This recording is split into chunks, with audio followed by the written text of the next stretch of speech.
Welcome, everyone. Thanks for joining our session to chat about storage and some of the key markets. My name is Alex Morris. I'm here with Bill Acker from New York. He'll introduce himself, but he works for New York Best, and I work for the California Energy Storage Alliance. So we're here to share about some of the more active energy storage markets in the world, and hopefully what we can learn in dialogue, and we welcome questions as we go. Bill, is that okay with you? That sounds good. Yeah, and so to start, I was going to walk through some material about the.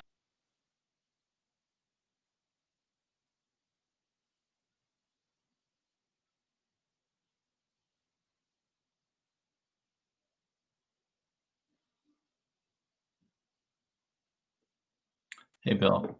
Can you see my screen? I cannot. I see you, Alex, but not your screen. Okay, how about now? I do. Yep, okay. That's Great. Well, so I'll just jump into it, Bill, for about 5 to 10 minutes. And for those of you who are here, welcome. Again, feel free to jump in and dialogue, and we'll have some time for Q&A at the end. So a question we're wrestling with in California is, the way to think about it, many of you are familiar with our storage market here, is that, when it's all said and done, we probably have 100 megawatts, 100,000 megawatts of electric system needs across the various utilities. And the total amount of energy storage we have is quite de minimis compared to that. It's in the 2,000 to 5,000 megawatt range. So, 2 to 5% of the total needs could, in theory, be met by storage. And so that's really not very much currently. And as we bring on more renewables, you still need a lot of storage to integrate it. And we'll talk more about that. I wanted to share a little bit about CISA. For those of you who are industry side folks, please check us out. We create and build storage markets and networks to support the grid in California. Our members drive our advocacy and build relationships. We have 100 plus members. We try to help you be successful with insights and connections and policy and sort of a rich market pipeline here in California. So hope to hear from you and let me know about that. Here's our members, and probably similar to you, Bill, a lot of very serious industry players show up to compete in these energy storage markets. Some of them are developers, some are technology providers, some focus on batteries, some focus on other topics, and CISA tries to focus and build a healthy market where many of these parties have opportunities to show up and compete. And I know you're, again, familiar with California, but we're sort of on this 12 years into our journey. Really, it started in 2008 with some relatively small policy advances that allowed storage a foothold or a toehold. And then some landmark legislation really got it moving. And here we are, it's taken about 10 years, but storage is now clearly one of the essential solutions needed for California's electric system. And really the primary applications for storage that we see are renewables integration, greenhouse gas reductions, a tool for getting us off and transitioning off our older fossil fleet in California, more and more a tool for local and system planning and capacity needs. And then, as many of you know, in California, we have these terrible fire challenges. So storage is playing a role with fire-related backup and customer bill management. Improving our distribution system and helping with that planning, and then greening transportation. So over the last 10 years, we've also forged a relatively robust participation path into our CAISO market. Very interesting stuff, like big money, really competitive, complicated marketplace. And as we look beyond 2020 into this 2021 timeframe, even next year, we're seeing thousands of megawatts of energy storage need. And the term I use is procurement, where we'll have the buyers, entering contracts to get new storage built and contracted to come online and play some role for helping the electric system. Part of this discussion, though, is that most of the storage we've had here in California, aside from the older pump hydro, which is typically 30 or more years old, it has been batteries, it's been lithium, and it's a 4-hour battery product. And so looking ahead, we wanted to know how do we evolve that portfolio? Just a quick look at the storage market. I mentioned some numbers, but as of November 9th, we're close to 4,500 megawatts of storage procured. Not all of that has been built and come online yet, and you see that in those bar charts at the bottom. There's also an additional 260 megawatts of behind-the-meter storage that's come online through, or that's contracted through our self-generation incentive program, which is a program to help customer-enabled storage and adoption. And when you look at who's contracted for all this and how it's come online, the vast majority of it comes through large utility or CCA contracting. And you can see some of the numbers from Southern California Edison, PG&E, the Clean Power Alliance, LADWP, San Diego, et cetera. So, and we're really just getting started. These numbers will increase pretty dramatically year over year. One thing I wanted to focus on, though, was how CISA teamed up with the Energy Action Fund and a consultancy, Strategy and Consulting, to analyze how we should grow our storage portfolio to meet electric needs, system needs across time. And the sort of key findings are we need massive amounts of storage. We need a portfolio of storage, and it's economically rational to build a bunch of different types or different durations of storage. And without storage, we essentially can't meet our decarbonization goals in California. So again, CISA did this with the idea of helping our members understand when and how the market will evolve so they can plan. We have a tech neutral philosophy where everybody should be allowed to compete. So, but we are seeing, by the time we get to 2045, 40 gigawatts or more with an average of 400 gigawatt hours attached to that. So that, if you just do the math, would be a portfolio with a lot of 10-hour storage. The portfolio won't actually be totally like that, but it will be skewed heavily towards long duration storage, which we sort of define as 6 to 8 to 10 to 12 hours. And we also see needs for multi-day storage, and some of that starts to show up as well. There are a lot of benefits to planning this portfolio versus just stacking 4-hour solutions. And the benefits show up in $1.5 billion per year in system capacity cost reduction. So that's even, in California, which is a big market, 1.5 billion is it's still a very big number. And I think it gives good guidance to our policymakers to make sure that our storage portfolio gets built smartly. On top of that, you capture a lot of our renewable curtailment, 17% lower curtailment. So these resources that are already built, that in some ways will have zero marginal cost, can be captured and used. And then you reduce in-state emissions during the non-peak months. So a lot of what this model showed is that a challenge in the future is the multiple cloudy days scenario in the winter. And that's a time where the grid will really struggle to if it doesn't have its gas units to run, then how does it keep the lights on for multiple days when it can't regenerate enough solar necessarily to charge the solar storage? So you start to get longer duration storage that's fully charged. So those are some of the findings that I think are pretty neat. To give you a sense of it, again, I know that I'm throwing a lot of information at you, but just in 2030, if you look at that, here's where we are now. We're at and this is CAISO territory, so not all of California, but just say we're at 75 to 80 megawatts total of generation capacity. You're going to add,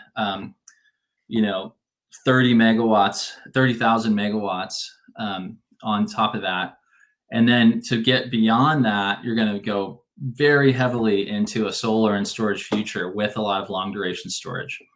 I think one thing we've learned over this summer is that, California does need more storage immediately, and the consequences of an outage could show up sooner than we think, particularly with global warming and sort of west-wide heat storms, et cetera. So I think, if anything, this is kind of the minimum that the state will be looking at. And again, these are CISA's numbers, but something we're going to be sharing around California. And in the summer, the solar is really cranking, and this gives you a quick picture of how this dark purple long duration storage can absorb that massive amount of solar generation and then keep the lights on basically the rest of the day and into the next day. So that's really the model that shows up for California. And there's different ways to slice and dice this. You can try to reduce some of your solar and have offshore wind, rely on out-of-state capabilities. But in the end, some version of this will show up and manifest, and it will be, it will inevitably involve a ton of solar and a lot of storage. So sort of generally, we're expecting to see this play out to some degree. And the numbers here are so massive that, at CISA, our guidance is we don't need to be perfect on this. What we see is a really large challenge. It's going to be hard even to get the storage built at this scale. And so we're hopeful that we can try to get ahead of this problem and get moving on it today. So Mike Thompson shared there was the eclipse in the CAISO. There was an eclipse that showed up in the CAISO's load profile, and it would have been helpful to have storage. That does remind me of an eclipse from a few years ago where there's a very quick drop off, and storage is really helpful for that type of speed. So Bill, let me finish this so I can get over to you, and I apologize. Again, just want to emphasize that the portfolio aspects of storage are going to be essential, and our rules in California don't really work for that just yet. The more you focus on greenhouse gas reductions too, the more this shows up.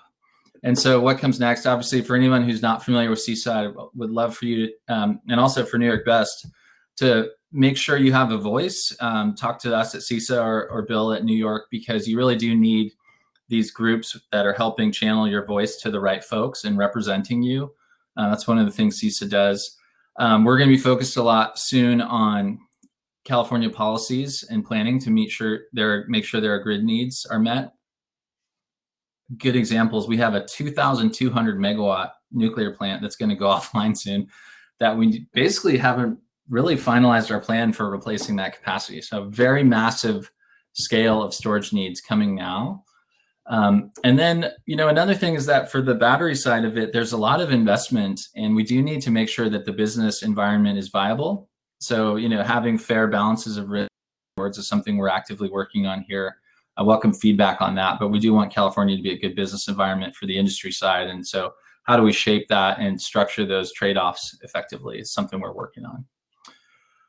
So thanks, and I look forward to questions. So Bill, let me hand it over to you. And I know hopefully you can probably have a lot similar and a lot different in New York. So welcome to hear. I'm excited to hear from you. Thank you. Thanks, Alex. And I'm going to share this slide deck and see if it comes across here.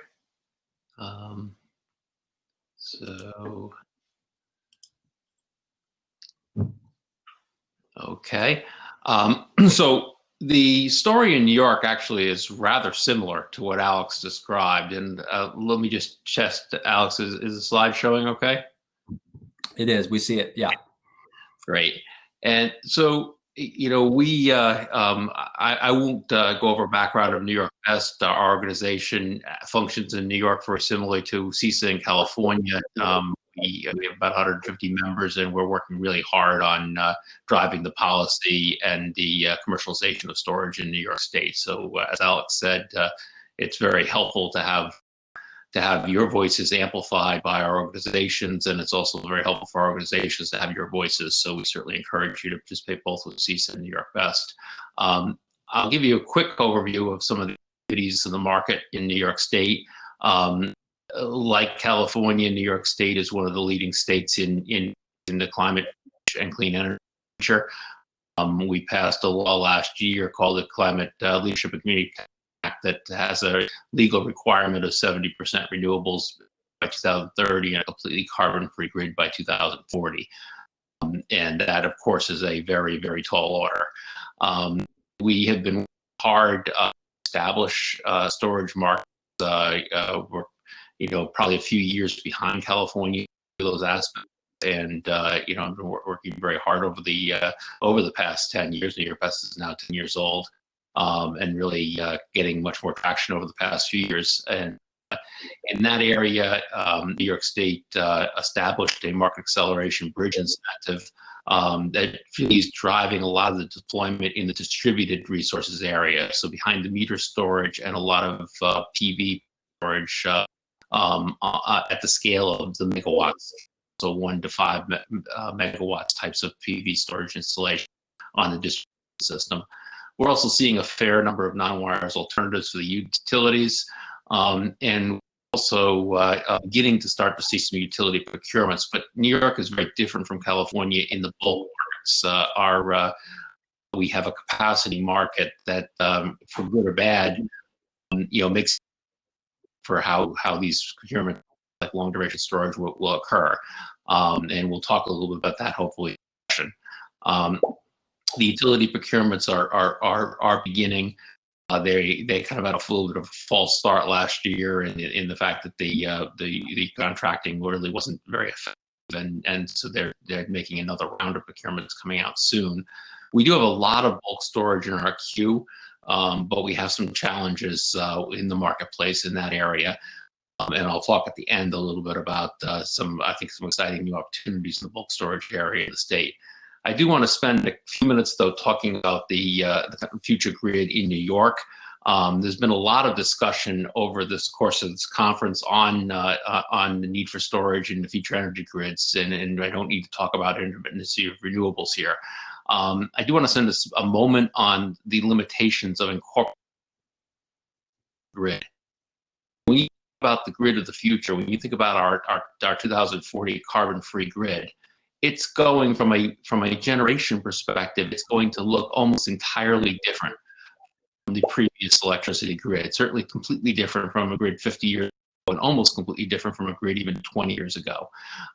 But from a grid perspective, transmission and distribution perspective, people believe it's going to look very, very similar to a grid 50 years ago. And that probably is not true, but that's been the planning atmosphere and atmosphere for a lot of people for a while now. And what's being shown now is that we really need to take substantial steps to relieve congestion on the grid, to not just drop a lot of renewables on. And that's where the study that Alex just talked about in California, and what I'll show you right now, is really important. Another very important aspect of this is they're going to very large new loads associated with the changes to our electricity system. And just to give you an example of that, this slide is a study that was commissioned by the New York ISO looking at the carbon-free future. And what you're seeing here on the bottom curve in blue is the load profile, hourly load profile over 2020 projected. And then in gray is the hourly load profile for 2040. And the really important point here are, load of a little over 30,000 watts presently.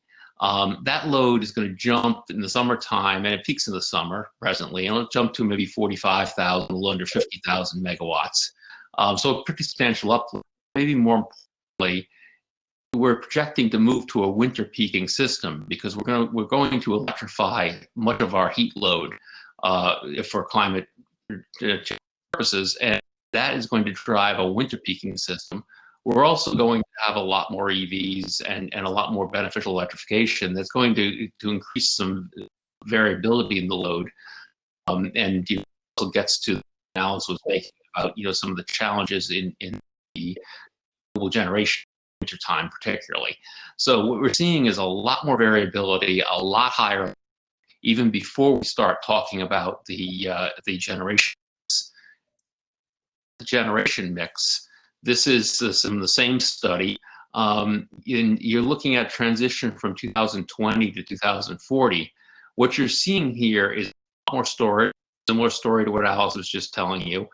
So this bar, looking just at the right-hand bar here at 2040, you see that there's about 15 gigawatts of storage required in that kind of blue-gray bar at the top of the curve.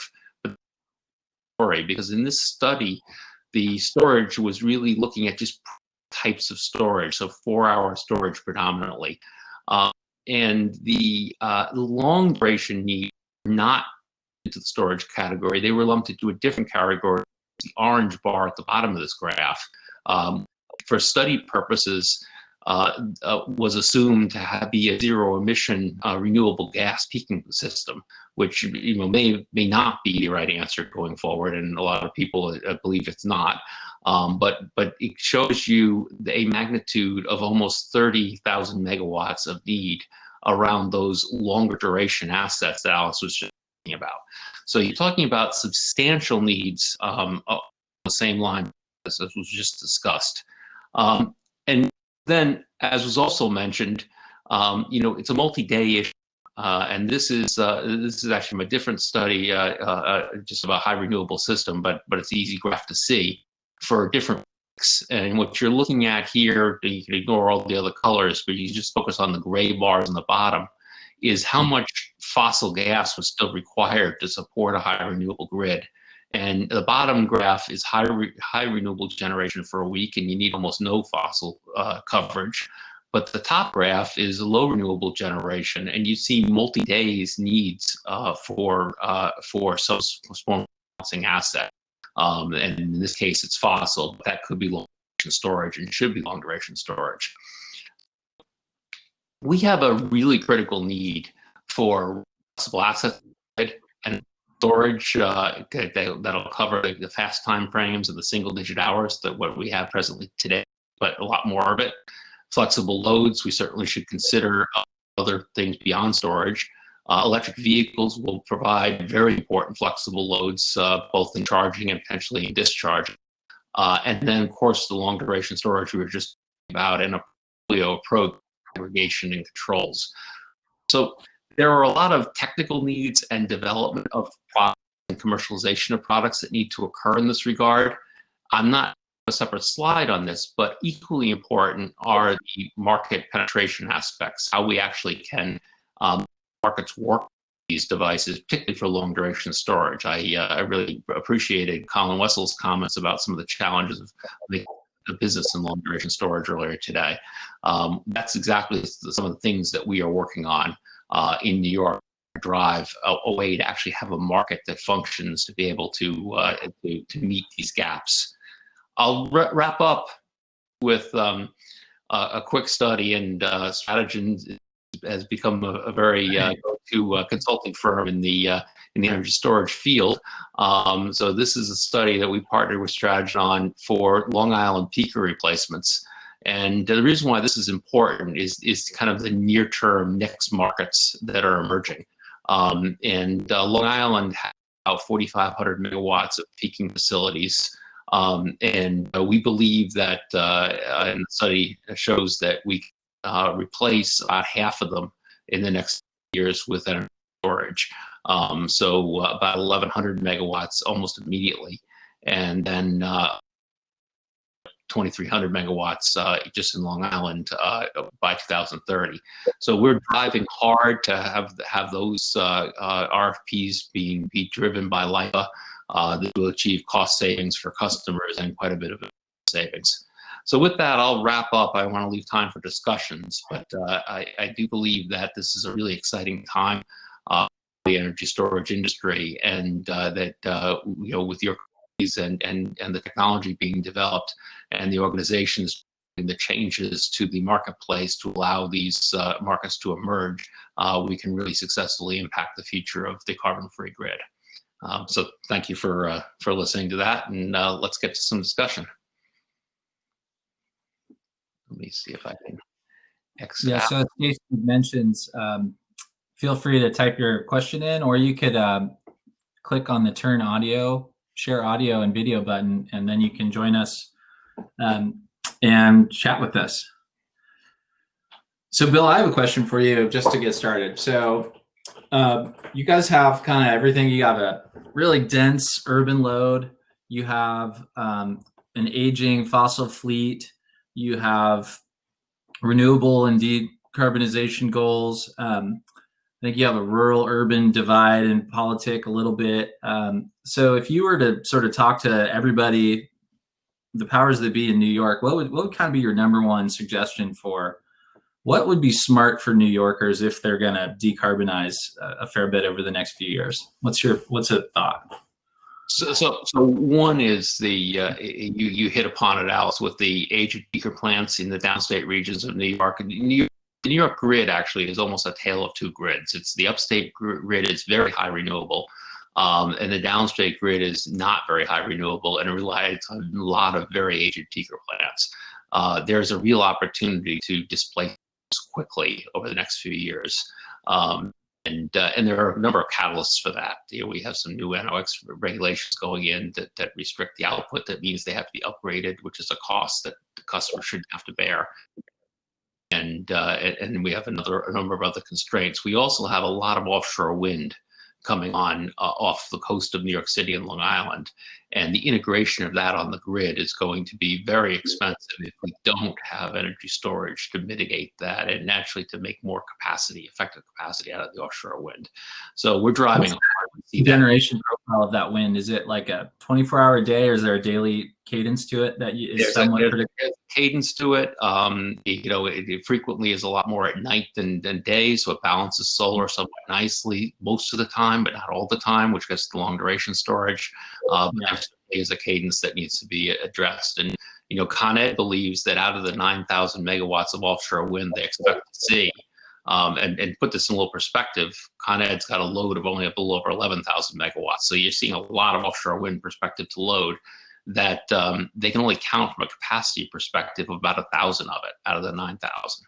So because of the intermittency issues. So there's a real opportunity associated with that.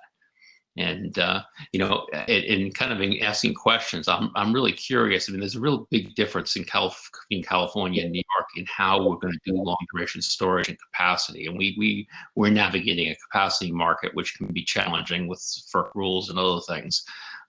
You guys seem to have had a little better path on getting to the market on that in the near term. And I'd like to hear your thoughts on how you will advance the long duration storage in California.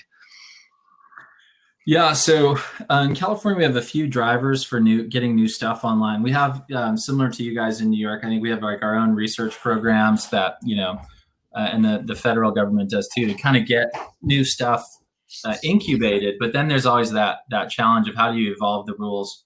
Our capacity rules favor 4-hour storage here, but we have a sort of state legislative directed planning process called our integrated resource plans.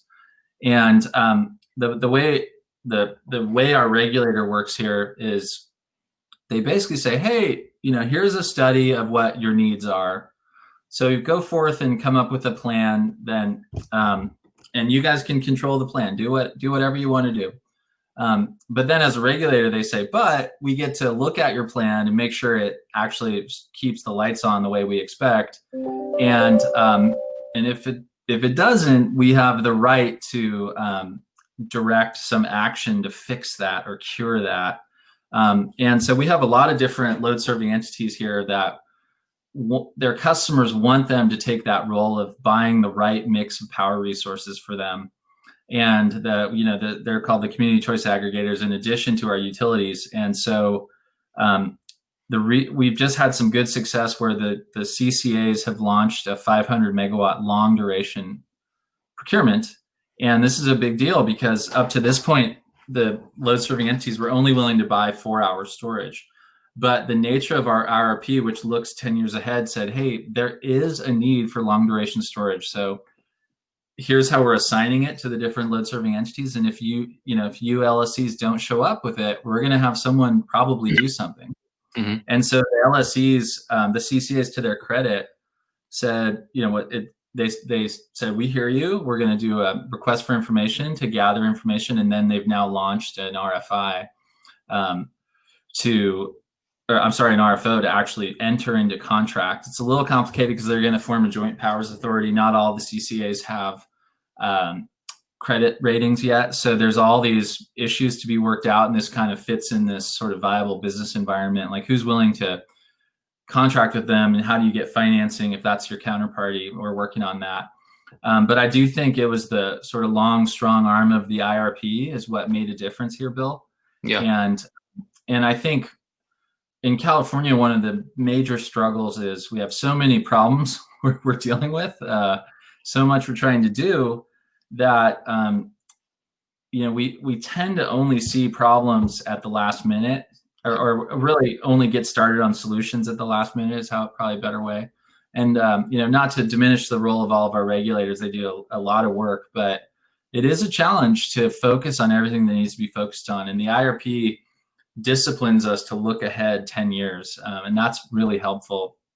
And some people would say we need to do a better job, and CISA definitely thinks there's money to be saved for Californians by doing less last minute patch fixing. We should have a really smart long-term plan. Industry likes that. Industry can then gear up. They know year over year what the pipeline looks like. They'll invest heavily, and I think by doing that, you actually get a lot of savings.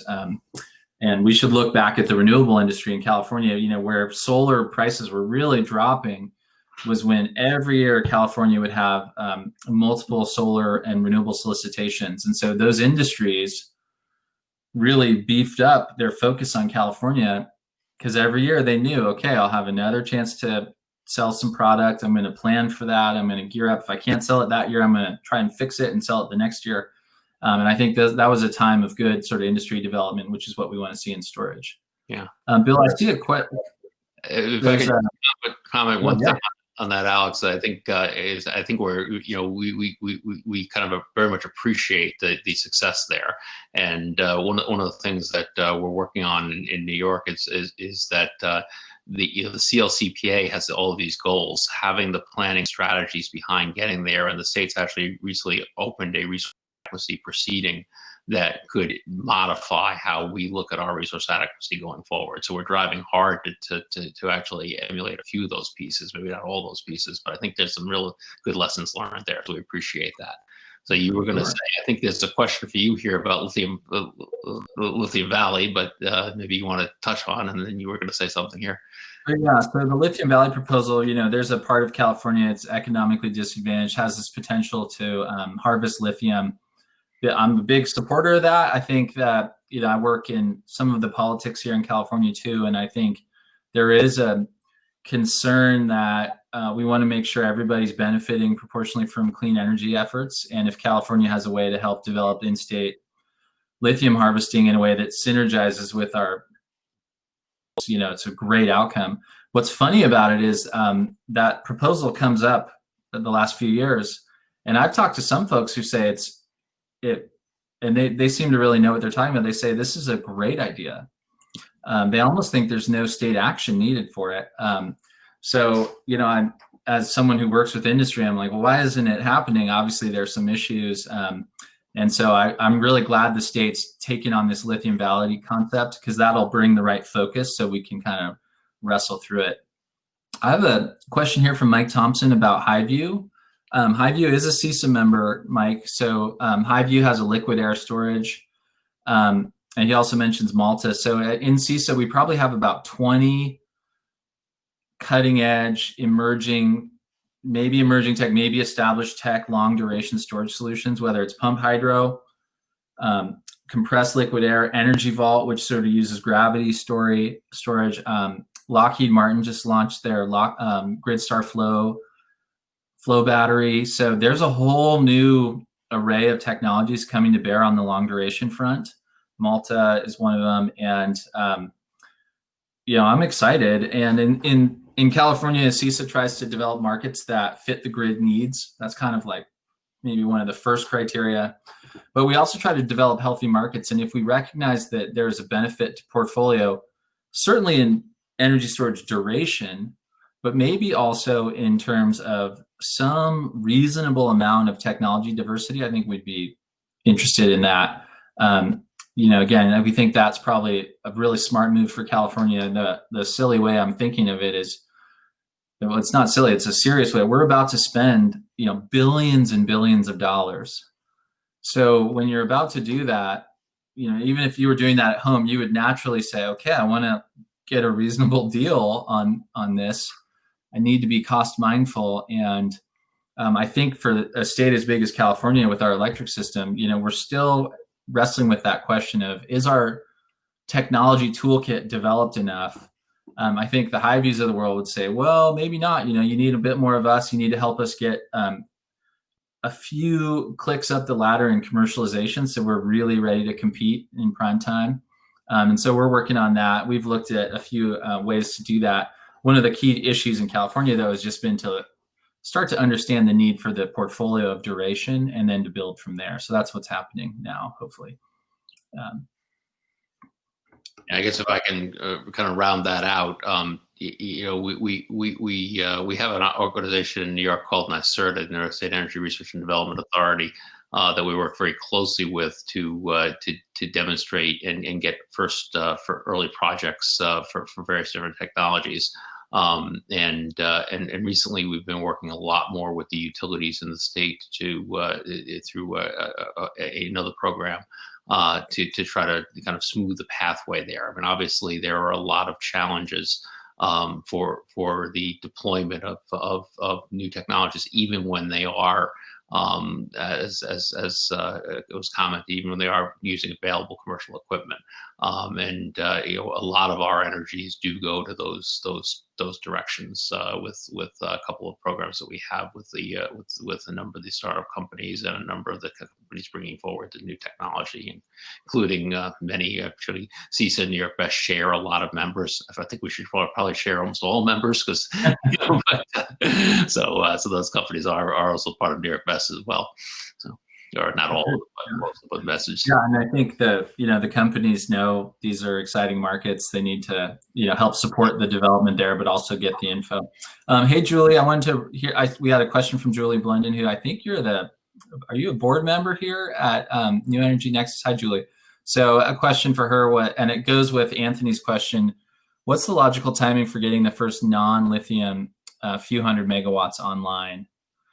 So how do we do that? And then also, Anthony said, what's the path forward to address all the forecasted needs for storage, and where should the R&D be? So Bill, maybe sort of looking at this question of, we think there's a need for maybe some diversity to the portfolio. How do we know if we're building the toolkit from an R&D standpoint, and when are we going to start to see the transformation in New York, at least? I think Julie's question of the first few hundred megawatts online, there's a real question also for some of the new technologies of being able to have projects at sufficient scale to prove the technologies out, and that's something we've been wrestling with. In that a number of our member companies are intending to build large storage projects with non-lithium ion technologies, and those are much more challenging even. And so we've been working with the state and with the utilities to look at pulling together a way to have a pathway, because one of the challenges you have is that if you're responding to any sort of utility procurement that is using ratepayer money, you really have to have an ironclad warranty. You have to have all the different things that really are just not practical for many of the new technologies.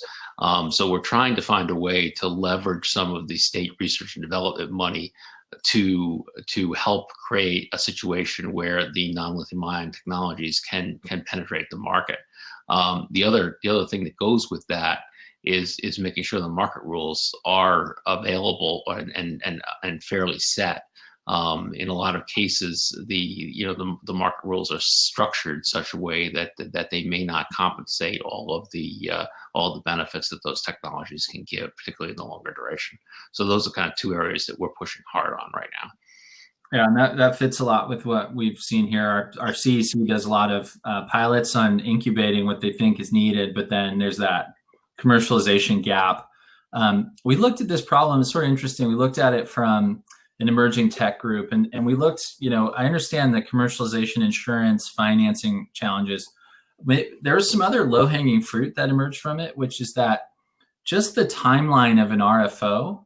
So if a utility is buying storage, if they go with their standard 30 or 60-day response timeline, that is a barrier for emerging tech. Right. You probably want to do 90 to 120 days, because if you're developing what could be a great solution, but it's a newer technology, that developer needs to spend more time with the finance folks, more time with the warranty and insurance folks to finalize their bid. And again, it could be a really good outcome, but they won't have a chance to compete in a 60-day interval. So, we were looking for those low-hanging fruit and these kind of ways to spur a healthy market. And I think there are many, but there's nothing better than a sort of directed portfolio strategy. I think in the end, the modeling is a great tool.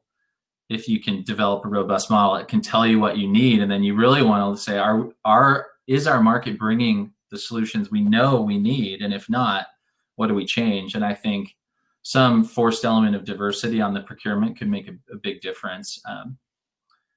So someone mentioned Highview. They're active in California, and I think as we look at longer duration storage, the competitive landscape also shifts too. So if our utilities can give longer windows and then more clarity around the duration of storage they want, we may start to see a kind of different storage portfolio emerge in California, at least, and probably New York too. Yeah, I guess, and the question about the path forward and forecasting the needs and where we need our emphasis. We certainly, I think Alex talked about the need to have better planning and forecasting going forward about the needs. And one of the things that is really a challenge is the way people forecast reliability on the grid. Historically has been that you do Monte Carlo simulations where you just lose a power plant, and you protect against that. You protect against losing one power plant at a time. When you have a very high renewable portfolio, it's a very different risk. It's not losing one plant at your risk. So we need to change how we forecast, and that likely even drives the numbers up even higher from what we've been talking about here. But there's still a lot of work to be done in those areas as well. Yeah. Bill, if it's okay, Arnold Foreman asked a question focusing on the public safety power shutoffs, the fire-related outages here.